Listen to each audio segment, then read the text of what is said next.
Bonjour à tous, petite vidéo, mais c'est pas vraiment une vidéo, c'est juste un petit point sur ce que j'ai récupéré dernièrement. C'est pas des appareils qui mériteraient une vidéo complète, donc c'est juste un petite review, comme on dit, rien d'exceptionnel, mais bon, j'avais juste envie de vous montrer. Donc ça vous avez déjà vu, hein, c'était là où il y avait le moteur Monacor 100 volts. Alors bien sûr, il n'y a plus ça dedans parce que lui, il est ailleurs. Je vais vous montrer ce que j'ai commandé dernièrement. Donc ça s'ouvre. Voilà, alors bien sûr c'est de la pièce détachée, c'est de l'occasion. Alors ça c'est pas un bouchon de. C'est pas un bouchon de bouteille, hein. C'était sur le moteur Monacor à l'origine, donc je l'ai gardé. Donc ça c'est des pièces détachées. Voilà, j'ai commandé en fait deux pièces détachées, deux transfos de Beerflex en fait. C'est des transfos qu'on trouve à l'intérieur des capots d'origine, comme celui-là d'ailleurs. Bon, celui-là, il était d'ailleurs donné avec l'annonce. Ah, il est cassé, hein, le gars me l'a mis dans le colis, plus par... comme ça, quoi. Mais bon, moi, il me servira à rien, à part laisser le deuxième pour pièce, parce que voilà, ce sont des transpos de Beerflex, donc qu'on met dans les capots. Alors, je dis Beerflex, mais ça peut aller aussi sur un Planiflex ou sur un Babyflex, enfin tout ce qui a un capot comme ça chez Bouillet, hein. Donc en fait, c'est un transfo tout simple, hein, qui est vissé sur une petite plaque métallique. Il y a bien sûr les deux systèmes pour presser les câbles. Voilà. Par contre, ce qui est assez marrant, c'est le système de sélecteur en fait. Voilà, je vous montre. Voilà, on voit les cosses à l'intérieur, les câblages. Vous voyez ici les soudures derrière. Et en fait, les puissances sont sélectionnables grâce à cette petite pièce qui est en fait ni plus ni moins qu'un. Je ne sais pas si vous voyez, c'est un peu comme les fusibles sur les anciens transfos, hein, ça fait contact en fait. Vous voyez, si je mets ici, hop, je fais contact sur une puissance qui est là, et etc., hein. Le seul truc qui est compliqué, bien sûr, maintenant, c'est qu'il n'y a plus aucune puissance de marqué. À mon avis, il devait y avoir une étiquette ou quelque chose ici. On voit qu'il y a un bout de papier, donc il devait y avoir les puissances. Et ça devait expliquer à quel endroit on devait mettre le sélecteur là. Donc, mais bon, a priori, à l'oreille, je me suis rendu compte que la puissance, comment dire, maximale, elle est ici, sur les deux derniers, hein. Voilà, donc en fait, on se servait de ce petit bouchon là, avec les deux broches pour servir, pour sélectionner la puissance. Donc c'est pas plus mal parce que du coup, ça me fait un système à montrer en plus, parce que ça, il n'y était pas sur mes Beerflex. Moi, c'est un bouton, un OptiSelf avec la vis. Mais bon, a priori, ils ont fait aussi des vieux systèmes comme ça, donc c'est rigolo de les voir. Voilà, et donc ça se met à l'intérieur, hein. Voilà, vous avez l'intérieur, vous avez les trois vis, vous voyez, les trois pas de vis que l'on retrouve ici. Et puis voilà, on visse ça à l'intérieur. Ici, on branche le moteur du Beerflex, et puis et c'est parti, hein. Donc ça, c'était pour ce que j'ai reçu dernièrement. Donc il y en a deux. Le deuxième, il a été branché sur. Je l'ai installé à l'intérieur du Planiflex. Donc le Planiflex, c'était le pavillon rectangulaire couleur gris foncé, où j'avais mis ce moteur Monacor dessus. Donc du coup, j'ai remis tout d'origine sur le Planiflex avec le moteur là à l'intérieur. Comme ça, le Planiflex est placé en 100 volts et il est 100% d'origine. Donc ça, c'est de la pièce détachée, hein, donc je garde au cas où. Une des autres choses que j'ai eu dernièrement, c'est cet ampli. Alors c'est un AM35. Celui-là, il a la particularité de faire aussi secteur. C'est-à-dire qu'on peut l'allumer ici en normal, au milieu il est éteint, et en haut c'est si jamais on raccorde une batterie derrière, il y a une fiche batterie 12 volts, et on appuie là, et ça l'allume au niveau de la batterie. Donc bon, il n'a rien de plus que les autres, il est en 100 volts, il a exactement les mêmes boutons que le AS245, sauf que voilà, il a une entrée, d'ailleurs la personne a cru bon de mettre les deux, de bien le préciser dessus, de coller secteur en dessous et batterie au-dessus. Sinon, ça reste un ampli, tout ce qu'il y a de plus basique, 30 watts, en 100 volts de chez Bouillet. Voilà, donc ça c'est des petites choses où je fais pas d'extrait, pas d'essai, etc. Parce que bon, ça reste un ampli maintenant. Vous savez comment ils sont à l'arrière, ils sont exactement comme les autres. Ça change pas beaucoup, donc je vois pas pourquoi je referai une vidéo de 15 minutes dessus. La dernière chose que j'ai à vous montrer, c'est une grosse colonne que j'ai récupérée aussi du fort de la Pointe où j'ai fait mes dernières manifestations. Donc je vais vous la montrer en vidéo. Et j'ai une ou deux petites vidéos où elle est branchée, où on voit l'intérieur. Je vais vous mettre ça en fin de vidéo, et voilà. Donc en attendant, si j'ai rien d'autre, on se retrouvera pour une prochaine fois, et voilà. Donc je vous dis pas au revoir, parce que j'ai deux, trois trucs à vous montrer dans le garage, on va y aller ensemble tout de suite.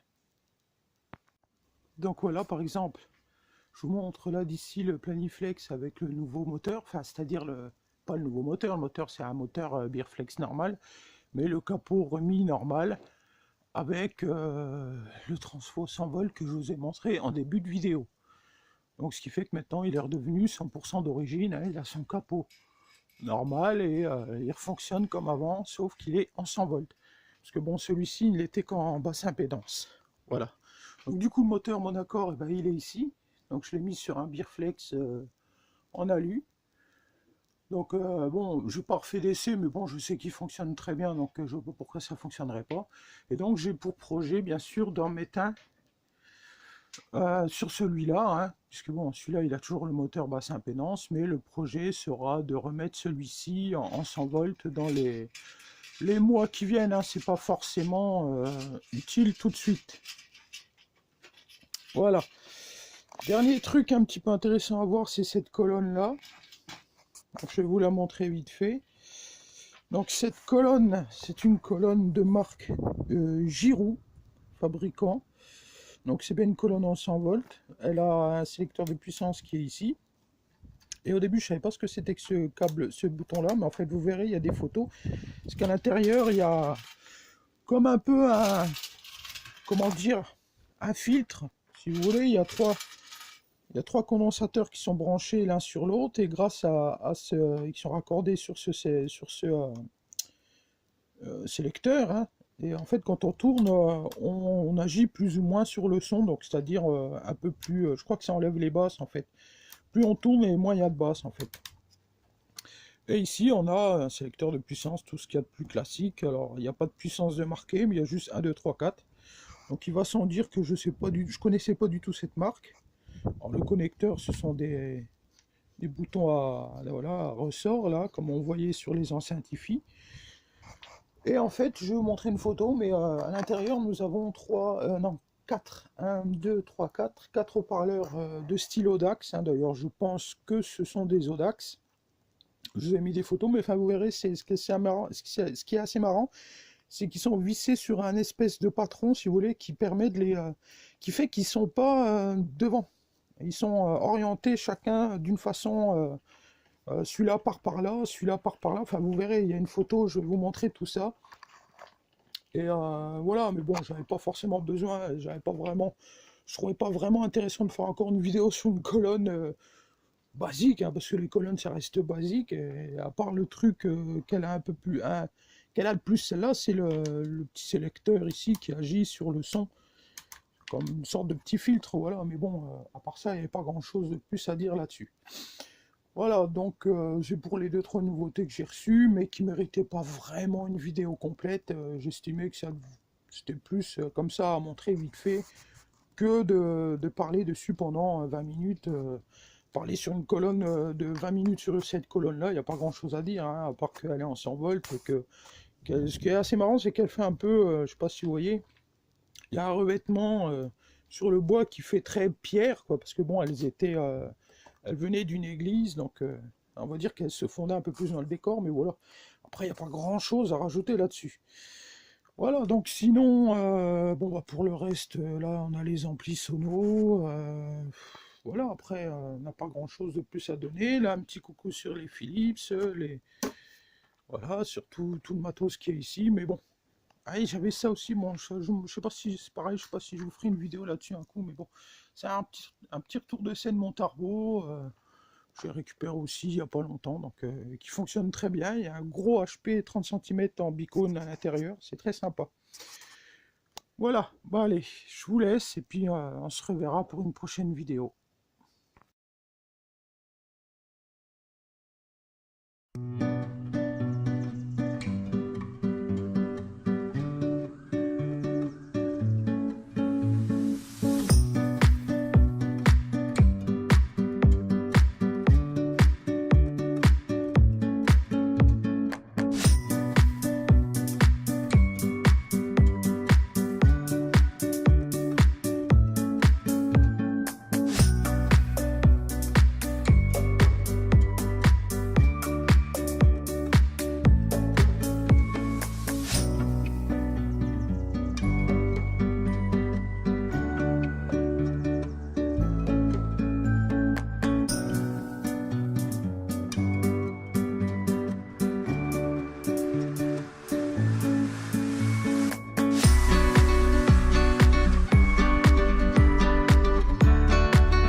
Très bel après-midi avec Nostalgie.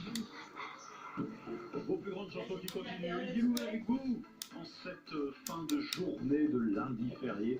Ah oui, Bruno est en vacances, Romu a décidé de se reposer un peu, il a bien raison. Et moi j'avais envie de partager.